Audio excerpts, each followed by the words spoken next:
Et bien voilà, comme promis, on va travailler avec le cutter pour pouvoir découper. On va d'abord commencer par les lamelles. Donc la première chose à faire, c'est je mets mon axe dedans. Donc voilà, de façon à ce qu'il soit bien mis. Je remets ceci avec les poignées sur le côté. Ensuite, je vais utiliser, donc là, on vous l'explique bien attendez, hop, je m'en vais là. Je vais aller dans émincer. Et alors, on vous explique bien que pour la face 1, pour découper en lamelles, c'est la partie gris foncé vers le haut. Donc voilà. Hop. Et alors, je vais tout simplement emboîter. Alors, ceci, ça doit aller là et ils doivent s'emboîter l'un l'autre. Donc ça, c'est parfait. Donc ici, tout est nickel. Bien entendu, vous devez avoir tout préparé à l'avance.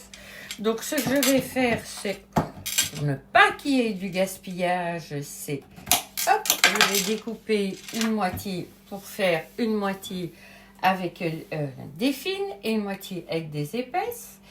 Donc voilà, tout tourner le sélecteur. On va travailler avec des fines. Donc non, fines d'abord. Hein. Ok, et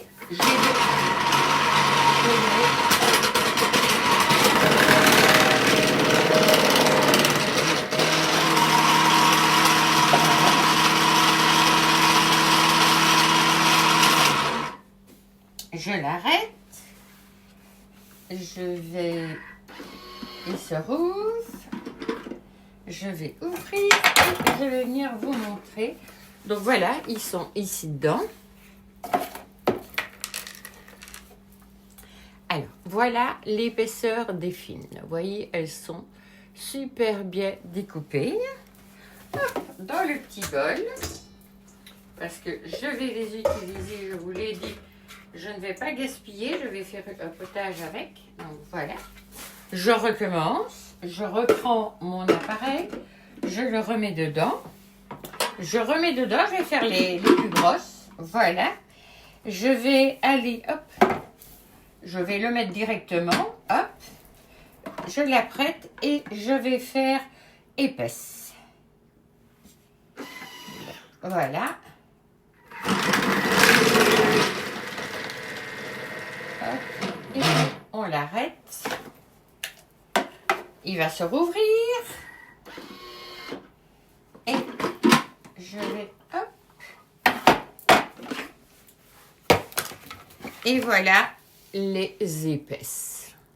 Donc, vous voyez, elles sont... Je vais vous en montrer des deux côtés ensemble. Donc, comme ça, vous verrez bien. Moi, ici, je vois très nettement hein, la différence. Vous voyez, là, j'en ai 4. Hop, voilà. Vous voyez, on voit vraiment bien la différence entre les fines et les plus grosses. Hop. Voilà. Ça, c'est une chose. Alors, je remets dedans. Voilà. Je ne vais plus faire d'en mixer. Donc, ce que je vais faire, c'est... Je vais ressortir de là. Hop. Non, c'est dans celui-là. Hop. C'est plus dans émincer. Donc, je vais venir dans râper maintenant. Hein. Donc, je vais, ceci, le retourner dans l'autre sauce. Toi, tu restes là. Il y en a une qui était restée dedans. Donc là, du coup, je vais mettre la partie claire vers le haut. Et je refais la même chose. Hop. Voilà. Donc là, par contre, je n'ai plus de... Donc c'est râpé hein, que je vais faire. Hop.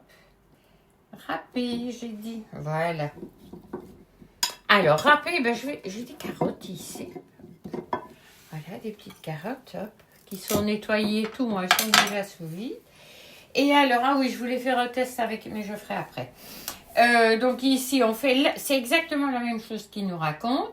Et là aussi, ben, on va faire la même chose. Mais vous voyez, mes carottes, elles sont pas grandes. Donc, je vais pas le mettre du gros côté, je vais le mettre du petit côté. Tout simplement. Alors, hop.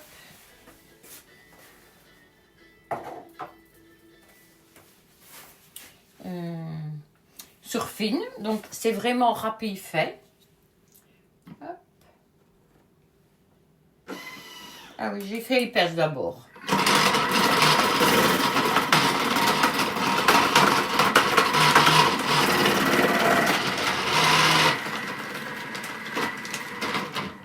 Si vous mettez dans le mauvais sauce, ça fonctionne nettement moins bien. Il y a une partie plus fine et une partie plus grosse, hein, en fonction de ce que j'utilise. J'ai pas besoin de bouger ça. Donc voilà, c'est fait. Donc voilà, c'est râpé fait. Et maintenant, non, c'était râpé gros, pardon. Ça semblait bien que ça faisait un peu gros pour du râpé gros. Et je vais faire la même chose avec l'autre morceau, mais... Ah oui. Allez, voilà, fait. Je le remets dessus. Et je vais faire râpé fine.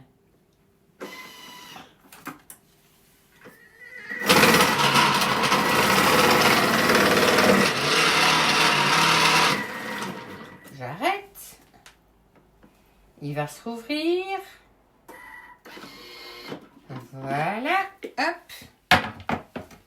Ah ouais. Là, c'est nettement mieux pour des carottes râpées. Regardez la texture différente. Je vais prendre ça en dessous comme ça. Donc, vous voyez, c'est vraiment tout fait, tout fait, tout fait. Donc, ça, c'est vraiment pour les carottes râpées. Ah ouais. Râpé gros. Voilà ce que ça donne. Et pour râpé gros, moi, ce que je ferais, c'est plutôt quand on veut faire des galettes de pommes de terre, etc.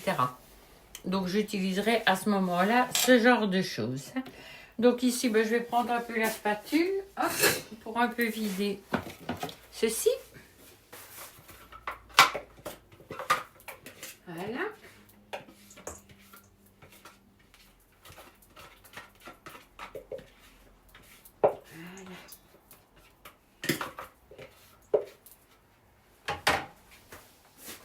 Donc, je vais juste le retourner dans l'autre sens parce que je vais faire un test. Ça, je n'en ai vu nulle part. Attendez. Hop, on va le remettre dedans. On va remettre ça dedans. Je vous avoue que je n'en ai vu nulle part fait avec ça, donc bah, je vais tester. Donc voilà, je vais prendre un blanc de poireau et je vais voir si je sais l'émasser. Donc là, je ressors de râper. Chaque fois, c'est pareil. Voilà, je ressors de râper et je retourne dans émasser. Je referme là et je vais essayer d'émasser ceci. Je ne sais pas si ça fonctionne. Je vais tester.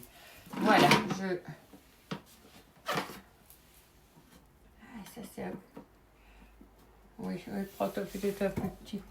Celui-là, il était quand même énorme. Hein. Celui-là aussi.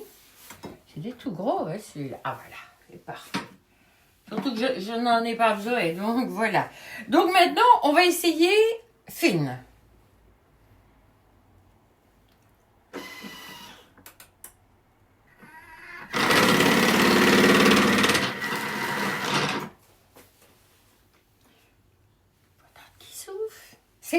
C'est ce qui prend le plus de temps.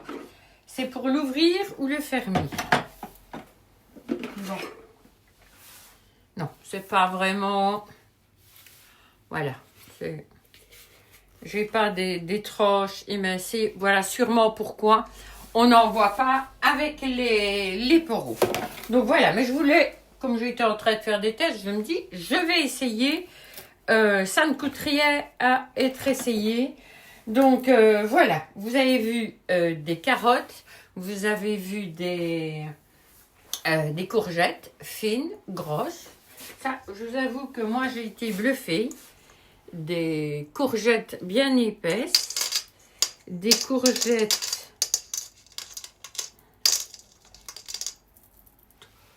toutes fines, des carottes râpées toutes fines, Donc pour faire une salade de carottes, c'est magnifique et c'est surtout très rapide. Et elle reste juteuse. C'est ce que j'ai goûté tout à l'heure. Parce que moi, j'ai toujours peur avec les appareils électriques que les carottes chauffent et du coup perdent leur jus. C'est pour ça que moi, souvent, je faisais ça manuellement. Mais non, ça ne chauffe pas du tout parce que ce n'est pas en contact avec le moteur. Donc, voilà, ça n'enlève pas le jus de la carotte.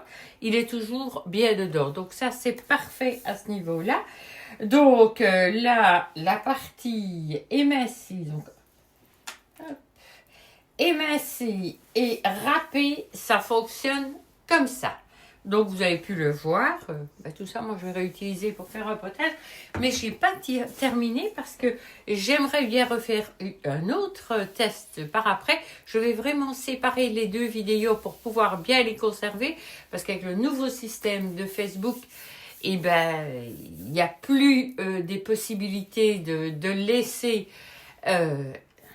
éternellement. Donc voilà, tandis qu'en les séparant, elles vont être plus petites et je vais pouvoir moi les garder beaucoup plus facilement. Donc vous avez vu, râpé, émincé, fin, gros, c'est parfait. Vous ferez la même chose avec des pommes de terre. Le chou rouge, ça fonctionne bien, mais je n'en avais pas. Si vous voulez émincer du chou rouge pour faire une salade de chou rouge, je l'ai vu, ça marche super bien. Donc vous pouvez le faire aussi, mais je n'en avais pas et dans le potage, ça ne serait pas bien passé.